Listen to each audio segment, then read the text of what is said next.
शहर में चोरी और नकबजनी जैसी घटनाएं बढ़ रही हैं। इसी कड़ी में शहर में रोड नंबर 2 स्थित गारमेंट शॉप के बाहर खड़ी थार गाड़ी का गेट खोलकर दो महिलाएं नकदी और जेवर से भरा बैग लेकर फरार हो गई। सीसीटीवी फुटेज के जरिए महिलाओं की पहचान की जा रही है। इनमें एक महिला और एक युवती शामिल है। जानकारी के अनुसार रामगढ़ निवासी एक व्यक्ति अपनी पत्नी के साथ थार गाड़ी में सवार होकर अलवर के रोड नंबर 2 स्थित IM फैशन शॉप पर खरीदारी करने आया हुआ था। इसी दौरान बाहर खड़ी थार गाड़ी से एक महिला और एक युवती बैग को लेकर फरार हो गई। बैग में सोने की चेन और सोने की अंगूठी सहित कुछ नकदी भी मौजूद थे। वहीं आरोपी महिला और युवती की अंतिम लोकेशन नगली सर्किल पर पाई गई, जिनकी पुलिस तलाश कर रही है। उधर दुकानदार अरविंद का कहना है कि महिलाओं को पकड़ने के लिए सीसीटीवी कैमरे की फुटेज व्यापारियों को आपस में शेयर की गई है। यह महिलाएं नगली सर्किल पर भी एक रेडीमेड दुकान पर पहुंची थी। उसके बाद आरोपी महिलाएं भगत सिंह सर्किल तक पैदल गईं। बाद में उनका पता नहीं लग पाया। देखिए, ये घटना करीबन 3 बजे के आसपास की है, जब कुछ कस्टमर हमारे दुकान पर रामगढ़ से शॉपिंग करने के लिए आए हुए थे और उनकी एक थार गाड़ी जो कि बाहर खड़ी हुई थी, उसमें एक बच्चा भी बैठा हुआ था। और उस समय पर दो महिलाएं, जो कि लगता है एक की उम्र जो है वो प्रौढ़ है, करीबन 35 से 40 साल, और दूसरी जो बच्ची थी उसकी उम्र होगी करीबन 18 से 20 साल। दोनों ने गाड़ी की रेकी की और रेकी करके उस गाड़ी के अंदर से जब देखा कि कंडक्टर साइड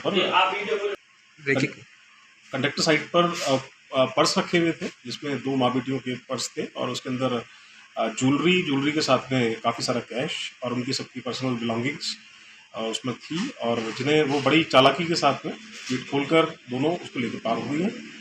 हमने कोशिश की, उसके बाद हमारी जो यूनियन है और हमारे जो मार्केट में जो हमारे व्यापारी साथी हैं, उन तक हमने सीसीटीवी के माध्यम से उस फुटेज को पहुंचाया और फुटेज वो जगह जगह ट्रैक भी हुई। कुछ दुकानों पर फुटेज पहुंचाने में हम लोग लेट हो गए, उसके बाद में वो कुछ दुकानों पर ट्रैक भी हुई, लेकिन उन्हें पकड़ा नहीं जा सका। और हमारे जो कस्टमर हैं उन्होंने फिर बाद में पुलिस कार्रवाई करना उचित समझा और वर्तमान में वो पुलिस कार्रवाई करने के लिए कोतवाली का मामले का अपडेट मेरे पास नहीं है। वो क्योंकि मेरी जो अंतिम संवाद उनसे हुआ वो यही हुआ कि कोतवाली में अभी तक वो पहुंचे हैं और उनको FIR लिखने के लिए जो है कुछ डॉक्यूमेंट्स पेश करने के लिए कहा गया। मेरे पास वर्तमान में इतनी जानकारी। कहाँ की लास्ट लोकेशन दिखाई गई महिलाओं की? देखिए, यहाँ से निकलने के बाद में हमारे लड़के और हमारे जो भी स्टाफ था या हमारे जो कस्टमर थे, वो जगह जगह उनको तलाश कर रहे थे डायरेक्शन के हिसाब से, जैसे भी हमको इल्म मिला। और अंतिम जो उनकी लोकेशन जो ट्रैक हो पाई वो नंगली सर्किल ट्रैक हो पाई, और वहाँ पर एक गारमेंट शोरूम है जिसमें उनकी लोकेशन ट्रैक हुई और सीसीटीवी कैमरा में बाकायदा वही दोनों लोग वहाँ दिख रहे हैं। और उसके बाद अंतिम जो हमें अपडेट मिला वो ये मिला कि वो भगत सिंह की तरफ पैदल रवाना हुई है, लेकिन ट्रैक नहीं है। टोटल कितने का नुकसान माना जा रहा है? जैसा हमारे कस्टमर का कहना है, ये नुकसान करीबन 1.5 से 2 लाख रुपए का हो सकता है, क्योंकि उसमें जो एक महिला हैं उनकी चेन और साथ में एक अंगूठी वो उनके पर्स में रखी हुई थी। क्योंकि कपड़े ट्राई करते समय कई बार इस चीज़ों को नुकसान हो जाता है, तो वो उन्होंने पर्स में रखी हुई थी, और इसके अलावा कुछ नकदी जो कि वो खरीदारी करने के लिए लेके आई थी। तो मैं मोटा मोटा ये अंदाज़ा लगाता हूँ कि अगर चेन और अंगूठी और साथ में कुछ कैश भी होगा तो इनकी कीमत लगभग 1 से 1.5 लाख रुपये। कहाँ के निवासी थे वो? रामगढ़ निवासी परिवार था और वो रेगुलर अलवर शॉपिंग के लिए आते रहे। कहाँ की घटना है ये?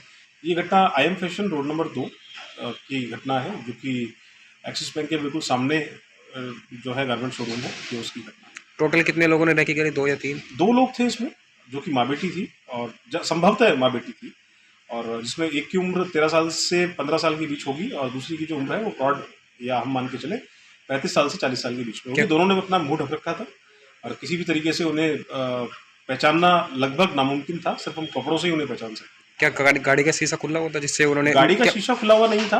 ट्रिकी तरीके से उन्होंने, चूंकि गाड़ी के अंदर बच्चा बैठा हुआ है, तो उन्हें लगा कि गाड़ी नेचुरली खुली होगी और उन्होंने उस दरवाजे को खोलने की कोशिश की और दरवाजा वो खुल गया।